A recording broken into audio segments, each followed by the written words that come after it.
Со акцијата за рушење на платформи и објекти на плажите вдолж Охридското крајбрежје, која по кој знае кој пат започна на 5 овој месец, се спроведува слепа правда, вели Даница Бачевска, собственик на првиот приватен хотел изграден пред скоро половина век во населбата Лагадин.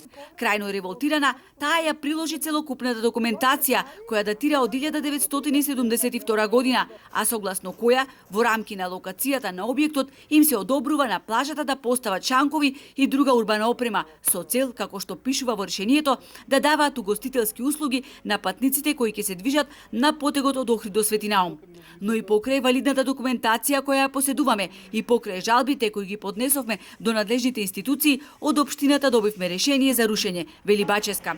За неа е дискутабилно, зошто багерите најпрвен заиграа пред нивниот хотел, прескокнувајќи ги сите останати кои се на потегот од Метропол до Пештани. Безсмислени работи се дешава. Се што најинтересантно кој што реков, не се руши нити на другите хотели кои што директно се влезени во плажата со настрешници, со киоси, со шотине. Значи тука има една груба селективна правда. Селективна правда која што е за осуда, мислам. Нека дојдат од секаде суди, правници на лице место да видат што се случува тука во Охрид. Како може пред хотел Лагадин, пред Макотекс да ги рушат пред хотелите, кај што имаме дајано толку финансиски средства, сме финансирале, нигде во свет ова го нема, да финансираш и после тоа да ти руша. Градоначалникот Георгиевски ги отфрла обвинувањата за селективност при рушењето.